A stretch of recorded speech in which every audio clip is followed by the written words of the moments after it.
Assalamualaikum warahmatullahi wabarakatuh. Kita akan lanjutkan materi untuk mata kuliah kita. Nah, bab yang akan kita bahas pada pertemuan kali ini tentang pengelolaan risiko di dalam proyek atau project risk management. Nah, learning objektif yang diharapkan dari pertemuan ini adalah Anda memahami risiko dan pentingnya pengelolaan risiko dalam proyek. Yang kedua, Anda bisa mendiskusikan elemen-elemen penting dalam pengelolaan risiko dalam proyek, masuk di dalamnya isi dari plan risk management. Anda pun diharapkan tahu kira-kira apa saja risiko-risiko yang biasa atau muncul dalam proyek, terus bisa mendeskripsikan proses untuk mengidentifikasi risiko dan melakukan registrasi setiap risk yang ditemukan. Selanjutnya, kita akan mendiskusikan risiko secara kualitatif berdasarkan metrik probability impacts. Selanjutnya juga dari kualitatif risk kita akan menjelaskan juga bagaimana risiko secara kuantitatif. Nah, setelah risikonya tahu, tinggal nanti kita bagaimana menyiapkan contoh-contoh respon terhadap risiko berdasarkan strategi-strategi yang bisa digunakan, baik risiko positif maupun risiko negatif. Selanjutnya, di akhir kita akan diskusi tentang bagaimana mengontrol dari risiko. Nah, kenapa pengelolaan risiko itu penting dalam proyek?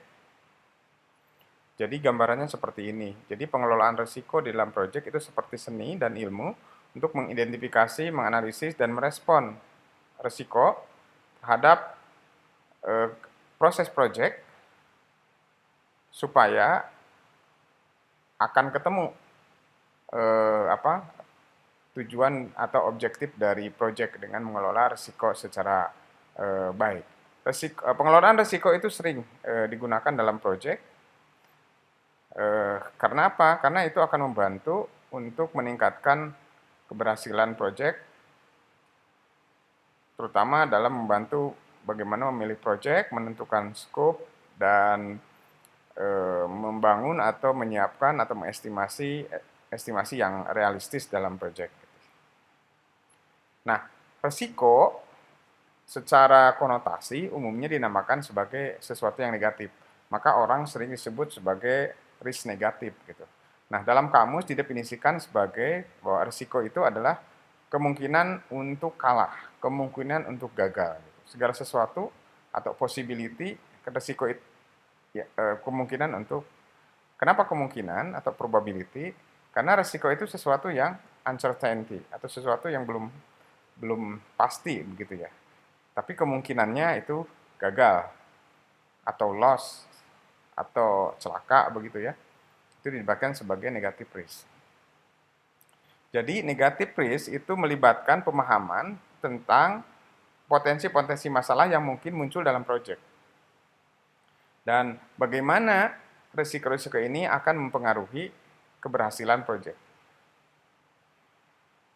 Oleh karena itu, kalau muncul sebuah risiko yang negatif, pengelolanya itu seperti kita, jadi kalau risiko negatif itu seperti kita menghadapi sesuatu dengan investasi atau mengasuransikan sesuatu begitu ya. Jadi supaya risikonya tidak berdampak semakin besar.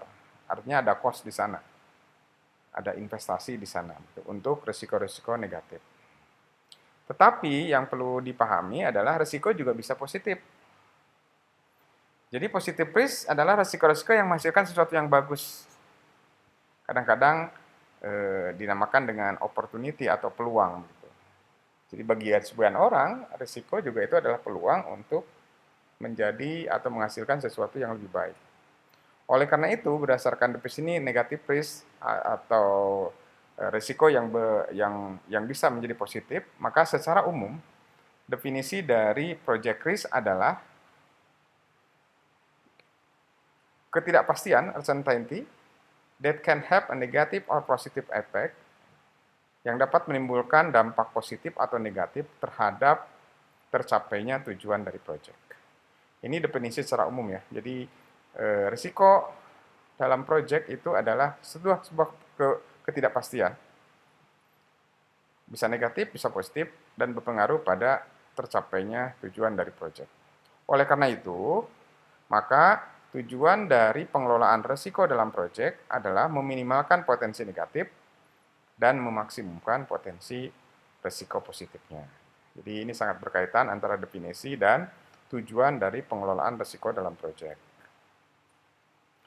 Nah, apa tahapan-tahapannya? Itu ada 6 sebetulnya. Yang pertama, hampir di setiap proses dalam project management selalu diawali dengan planning. Jadi dalam risk management, kita akan awali dengan planning risk management. Jadi bagaimana Anda memutuskan bagaimana pendekatan atau perencanaan pengelolaan proyek aktivitas dalam proyek. Jadi pengelolaan risiko dalam aktivitas-aktivitas dalam proyek. Kalau perencanaannya sudah bagus, maka proses berikutnya adalah bagaimana kita mengidentifikasi risiko. Jadi menentukan risiko-risiko yang mungkin berakibat terhadap proyek dan risiko-risiko itu diidentifikasi, didokumentasi. Dan kalau perlu dibuat karakteristik masing-masing risiko. Karena kalau karakteristiknya sudah tahu, mudah-mudahan kita lebih mudah dalam mengontrol atau merespon dari risiko itu.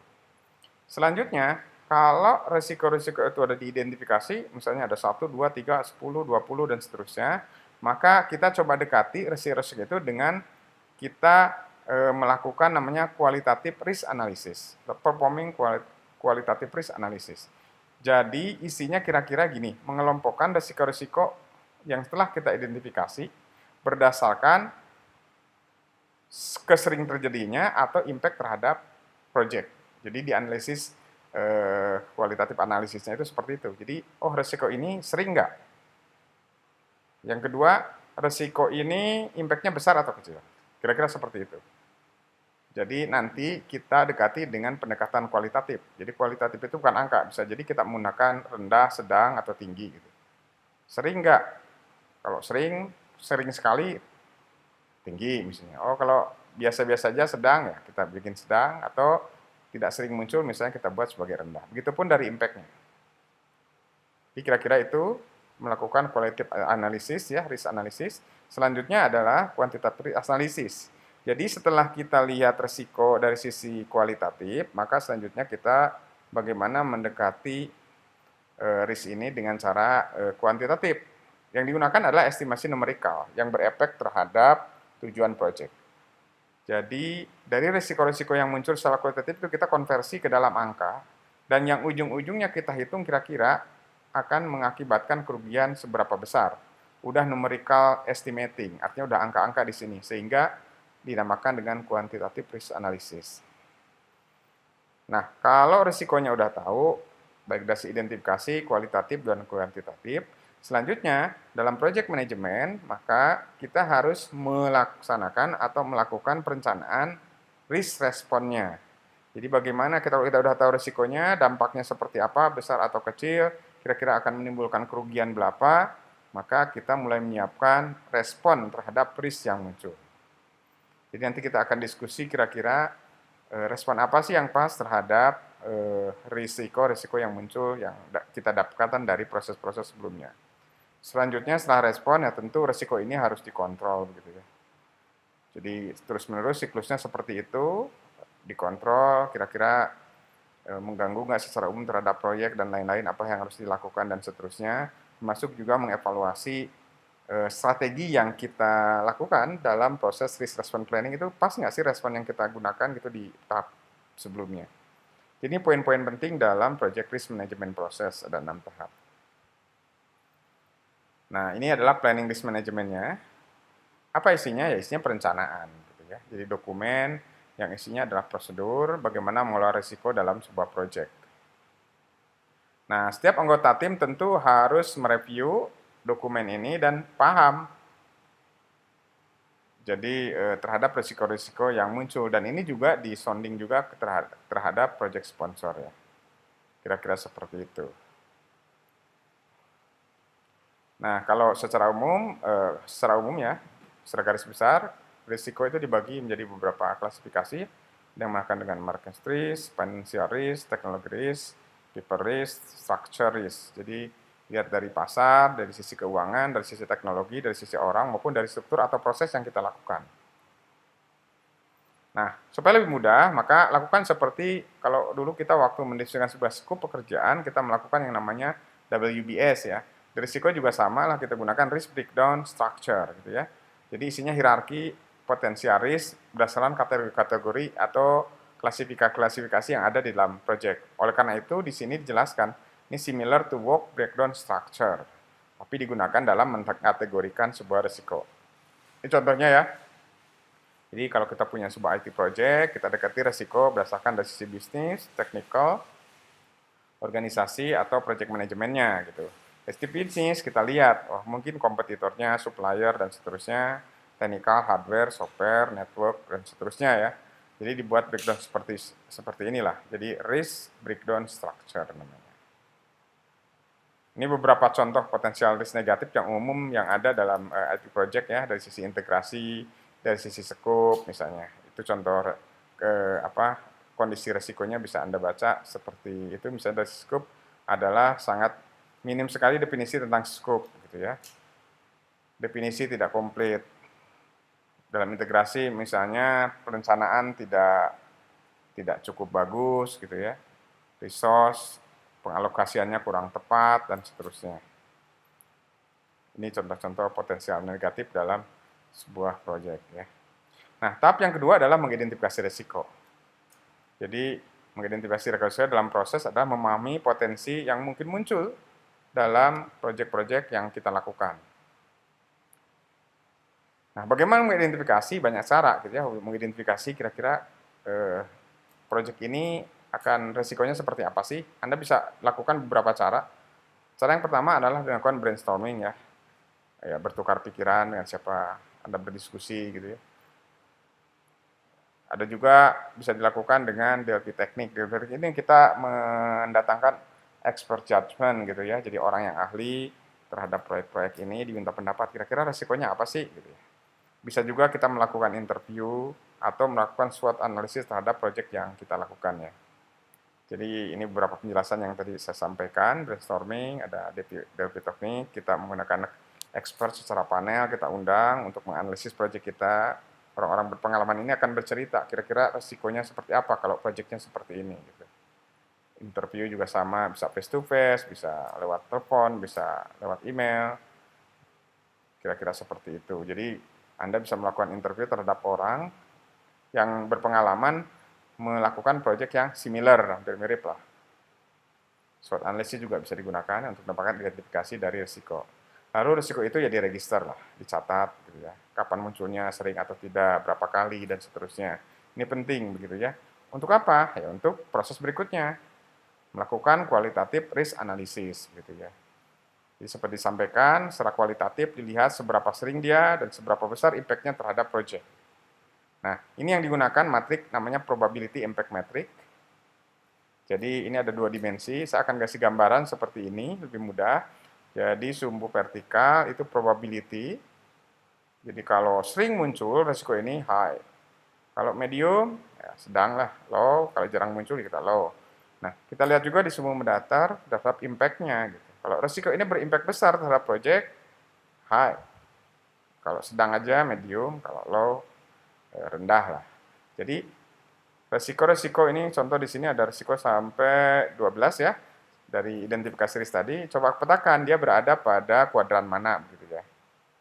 Nah, yang paling parah itu kan nih risk 1, risk 4. Dia sering muncul dan impact-nya besar. Ini harus jadi perhatian dari seluruh tim, utamanya project manager. Jadi ini yang dinamakan dengan qualitative risk analysis. Nah, hasil dari sini, atau bisa juga Anda melakukan sub yang seperti ini, sama saja sih sebetulnya. Konsekuensi itu berkaitan dengan impact, ini probability gagal. Kalau semakin tinggi ya high risk, medium risk, dan low risk. Bisa juga dikelompokkan seperti ini risiko-risikonya. Nah, selanjutnya setelah kualitatif tentu kita menggunakan pendekatan estimasi kuantitatif risk analysis gitu ya. Karena pada akhirnya kita harus menghitung risiko yang ditimbulkan ini bisa menimbulkan kerugian berapa gitu ya. Harus dikonversi ke dalam bentuk angka-angka atau keuangan seperti ini gitu. Karena ini akan memudahkan kita terutama meyakinkan terhadap sponsor bahwa ada risiko seperti ini, kalau caranya seperti ini, dan besar risikonya harus dikonversi ke dalam bentuk kuantitatif. Nah, setelah kita tahu resiko, kita tahu secara kualitatif impact-nya, secara kuantitatif pun kita tahu, maka pendekatan berikutnya atau langkah berikutnya adalah bagaimana kita merespon resiko-resiko itu gitu ya. Jadi ada 4 strategi sebenarnya dalam merespon sebuah resiko negatif. Satu, yang pertama adalah risk avoidance. Jadi risk avoidance itu adalah menghindari resiko gitu. Jadi kalau kita tahu resikonya seperti ini, ya kita hindari itu. Aman, tetapi kadang-kadang project kalau kita tidak bisa negosiasi dengan resiko, ya sulit tercapai kadang-kadang. Aman tapi sulit tercapai, kira-kira seperti itu. Yang kedua, ada resiko itu ya kita terima saja apa adanya gitu. Kita tahu ada potensi seperti ini, potensi kerugian seperti ini, ya udah kita hadapi.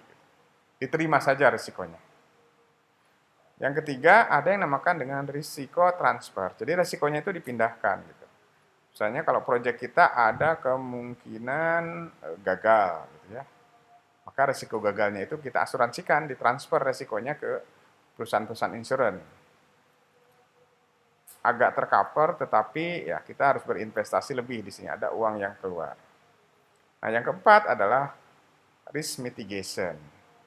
Jadi resiko itu dihadapi, tapi bagaimana resiko itu dampaknya dikurangi, kira-kira seperti itu. Dan ini adalah pilihan-pilihan yang paling baik sebetulnya, walaupun di saat-saat tertentu kita akan menggunakan strategi-strategi yang lain juga sebetulnya. Lihat situasi dan kondisi. Jadi risk mitigation itu digunakan, ya kita hadapi resiko, tapi bagaimana resiko ini dampaknya dikelola supaya kecil. Nah, ini makanya contoh di sini adalah general risk mitigation strategi dari sisi teknikal, dari sisi cost, atau dari sisi schedule gitu ya.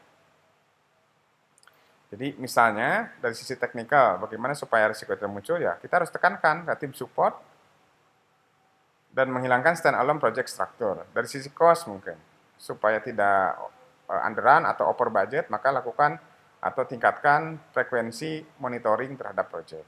Dari sisi schedule, misalnya tingkatkan frekuensi monitoring project gitu biar tidak molor gitu. Ini risiko di schedule kan risiko molor seperti ini.